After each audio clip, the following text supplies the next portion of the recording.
Today, we're going to talk about diabetes and diet. We're going to explain what diabetes is, cover the facts, statistics, causes, how to know if you have prediabetes or diabetes, risk factors, how to tackle diabetes, Dr. Neal Barnard's statements on diabetes and plant-based diet, healthy food for diabetes, and foods that are assumed to be healthy. Diabetes is a common disease characterized by elevated blood glucose. It is often referred to as high blood sugar.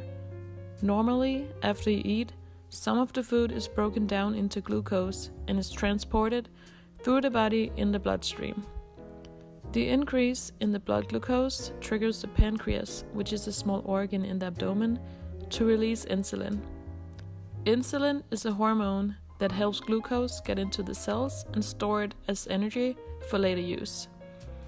In general, diabetes results from the body's inability to produce insulin, which is type 1 diabetes, or to use it properly to lower blood glucose levels to normal, which is type 2 diabetes. The most common type of diabetes is type 2 diabetes, and to get a better understanding of what that is, we will now show you a video where type 2 diabetes is being explained in details. Type 2 diabetes is a metabolic disorder that causes sugar in the form of glucose to accumulate in the blood rather than being used as fuel by the cells in our body. When we eat, food is broken down by our digestive system into nutrient molecules that are then absorbed through our digestive tract for use by the body. Foods containing carbohydrates or various sugars are broken down into glucose. Glucose is an important source of fuel for many organs in our body.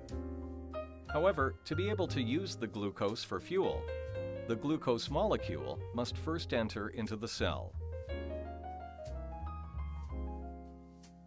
The pancreas produces a hormone called insulin, a chemical messenger essential for the entry of glucose into cells. As the blood glucose levels rise after a meal, insulin is released into the bloodstream and sets processes in motion to trigger the removal of glucose from the blood to enter into the cells.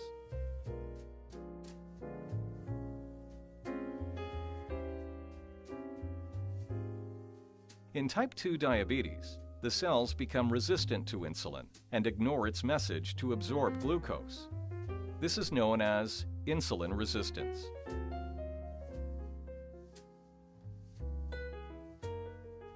In addition, in type 2 diabetes, the pancreas is unable to produce the greater amounts of insulin needed to trigger these resistant cells to take in glucose from the bloodstream. It is important to catch diabetes early. Over time, high blood glucose damages the blood vessels, which can damage the organs that these vessels supply, leading to a variety of health complications. Damage to the small or micro blood vessels can cause vision problems, including loss of sight, nerve damage, and kidney disease. Damage to larger or macro blood vessels can lead to cardiovascular complications such as heart disease, stroke, and poor blood circulation. The causes for diabetes varies. Type 1 diabetes is an autoimmune disease which occurs when the body attacks its own cells. The cells in the pancreas that produce insulin are destroyed. Therefore, insulin cannot be produced to lower your blood glucose after meals and snacks. Blood glucose is not able to enter the cells and causes glucose levels in the blood to become elevated. A high level of glucose in the blood is called hyperglycemia. Therefore, type 1 diabetes must be treated with insulin given as injections. The third type of diabetes is gestational diabetes. It's a type of diabetes that is first seen in a pregnant woman who did not have diabetes before she was pregnant. Some women have more than one pregnancy affected by gestational diabetes.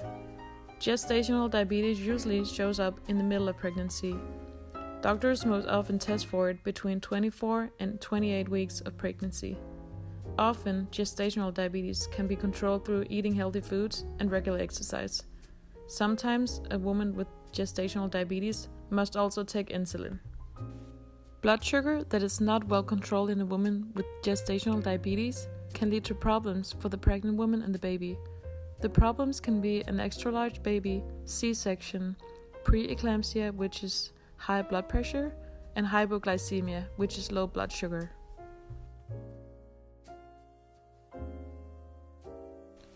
More than 30 million people in the United States have diabetes, and 1 in 4 of them don't know they have it. More than 84 million US adults, which is 1 in 3, have prediabetes, and 90% of those don't know they have it. Prediabetes is a risk factor for type 2 diabetes.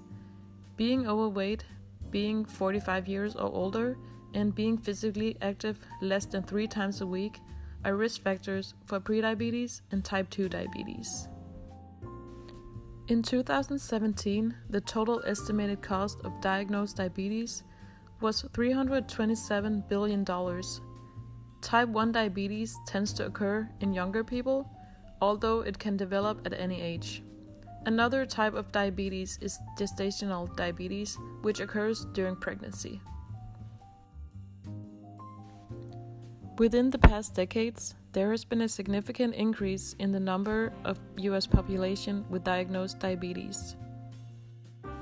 The numbers and percentage of the US population with diagnosed diabetes were obtained from the National Health Interview Survey, available at Centers for Disease Control and Prevention's website.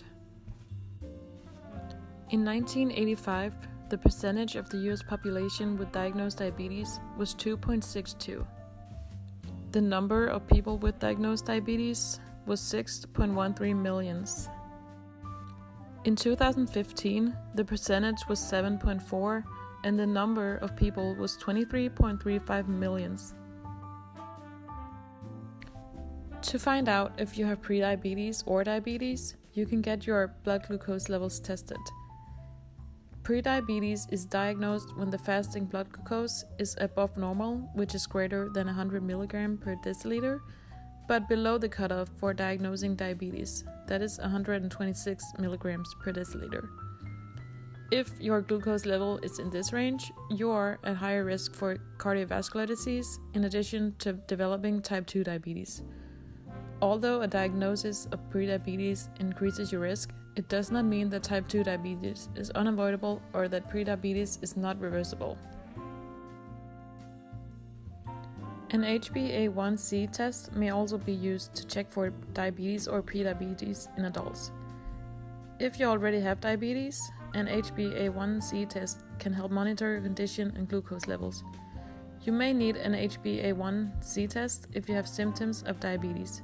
The symptoms include increased thirst, increased urination, blurred vision, and fatigue. An HbA1c or hemoglobin A1c test measures the amount of glucose attached to hemoglobin. Hemoglobin is the part of your red blood cells that carries oxygen from your lungs to the rest of your body. An HbA1c test shows what the average amount of glucose attached to hemoglobin has been over the past 3 months. It's a 3-month average because that's typically how long a red blood cell lives. If your HbA1c levels are high, it may be a sign of diabetes, which is a chronic condition that can cause serious health problems including heart disease, kidney disease, and nerve damage. Obesity is a risk factor associated with the development of type 2 diabetes, in particular upper body fat stores.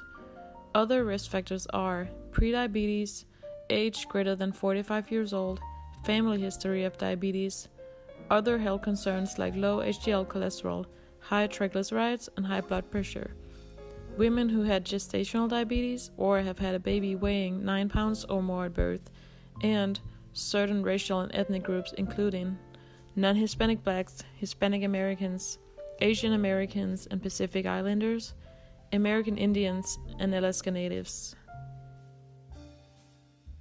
To tackle diabetes, there are different initiatives that can be taken. For people with type 2 diabetes who are overweight, weight loss may be a useful goal. Preventing excessive weight gain for people with type 1 diabetes can help keep the insulin action high and the insulin needs lower. Sustaining a weight loss of as little as 5 to 7% of body weight can lead to a decrease in insulin resistance and improvement in blood glucose control, which means the amount of medication taken can be reduced. Carbohydrates have the greatest impact on the amount of blood glucose in the blood because they are turned into glucose quickly. Therefore, you should check your blood glucose before and after meals and snacks to learn how food affects your blood levels. You should eat foods that are low in glycemic index because low GI foods do not spike blood sugar. You should also focus on fibers and eat about 40 grams of fiber per day.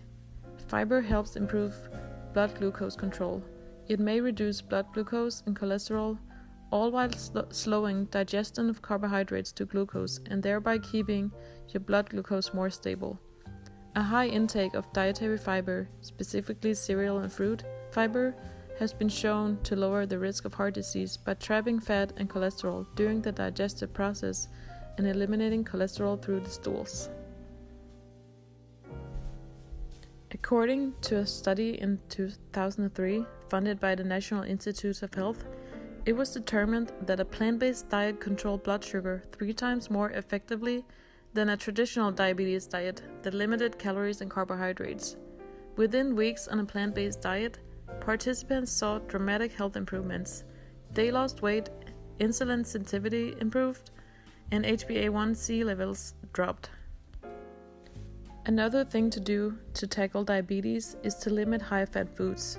Studies show that eating a diet high in fatty foods can cause fat particles to build up inside our cells. These fat particles interfere with insulin's ability to move sugar out from our bloodstream and into our cells. Instead of powering our cells, the glucose remains in our bloodstream, eventually leading to diabetes. A plant-based diet is low in fat, which allows insulin to function properly.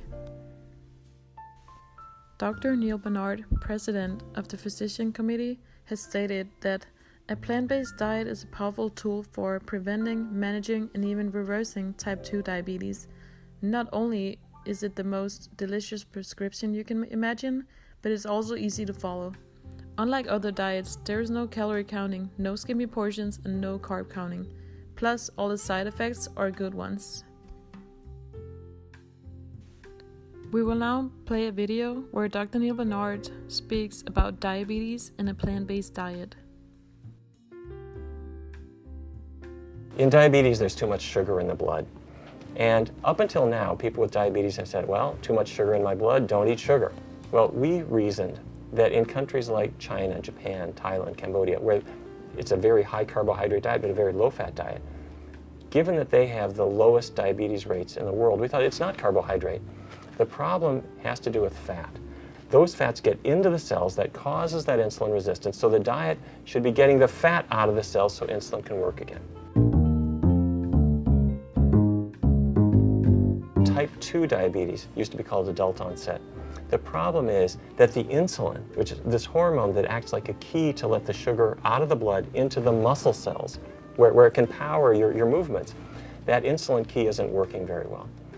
Starting in 2003, the US government funded my team to test a totally vegan diet. I'm talking about no animal products at all, but it wasn't a low-carb diet at all. People could eat rice and pasta all they wanted, and it worked dramatically well, better than a more conventional diabetes diet. People lost weight, their blood sugars came down, their cholesterols fell, and oddly enough, they found it easier to follow this kind of diet because we didn't make them count calories.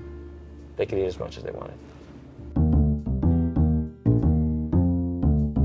Type 1 diabetes used to be called childhood onset. The cells that make insulin are dead. And so if a person already has type 1 diabetes, if you put them on a healthy vegan diet, that will reduce the likelihood of complications. There are researchers who now believe that one of the big triggers for type 1 diabetes is dairy products. It turns out that proteins in cow's milk, the body recognizes them as foreign proteins. The body makes antibodies to destroy them. Those same antibodies then destroy the insulin-producing cells in the pancreas. And there's a major study right now that's nailing down whether, if kids are breastfed and they are not given a cow's milk protein at all during infancy, that we might be able to reduce the risk of type 1 diabetes. The evidence so far says that's exactly right. Dr. Neil Barnard's cookbook for reversing diabetes explains that plant-based diets have been shown to powerfully support health by tackling high blood sugar. A plant-based diet addresses the root cause of type 2 diabetes by reducing fat buildup inside cells, which helps tackle insulin resistance and brings blood sugar down. Plant-based diets are also helping weight loss because plant-based foods are rich in complex carbohydrates and contain very little fat. In addition, research shows that when people begin a plant-based diet, their after-meal metabolisms increase, allowing calories to burn more quickly and for longer periods of time. Plant-based foods contain no cholesterol and very little saturated fat. Many are rich in soluble fiber, which helps the body eliminate cholesterol.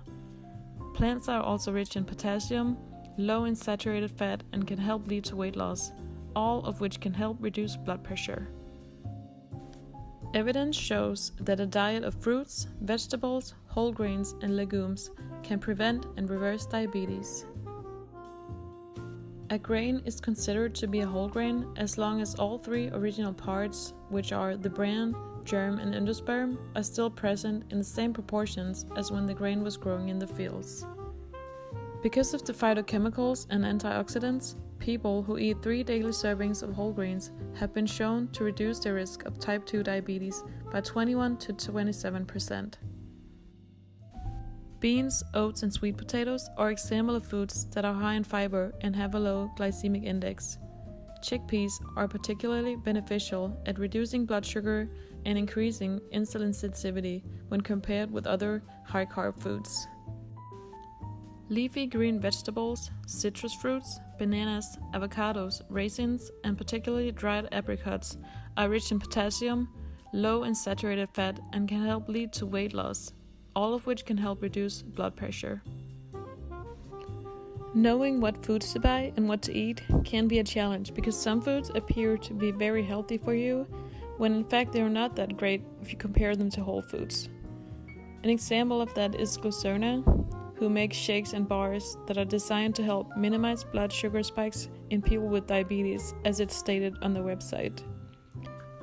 The ingredients listed on many of Glucerna's products may not look like lists of actual food. The more we learn about processed food and their ingredients, the less they're recommended. The Glucerna line of products contains artificial sweeteners and sugar alcohols. The intake of artificial sweeteners remains controversial.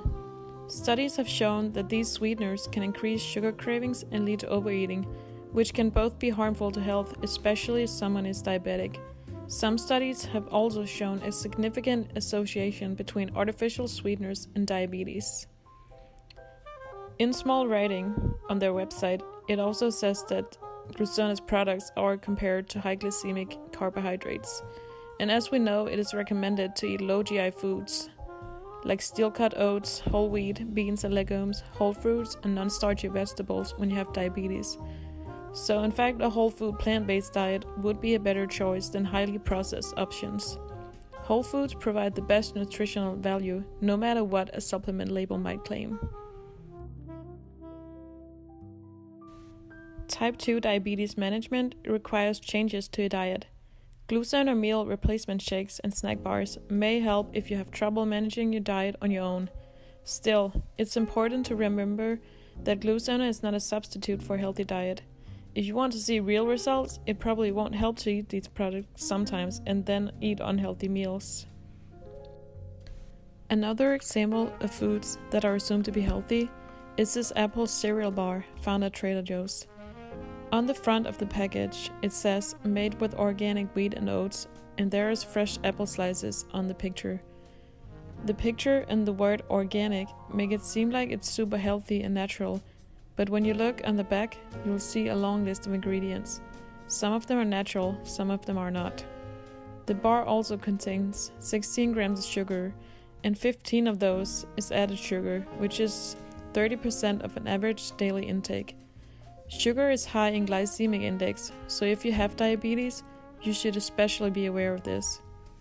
It is not unhealthy to eat a bar like this once in a while, but as mentioned before, whole foods always provide the best nutritional value. Low-fat, plant-based diets are ideal for diabetes and the conditions associated with it, such as heart disease, weight gain, high cholesterol, and high blood pressure. And they offer the advantage of not requiring any weighing or measuring of portions. Going hungry is not necessary. Thank you for watching.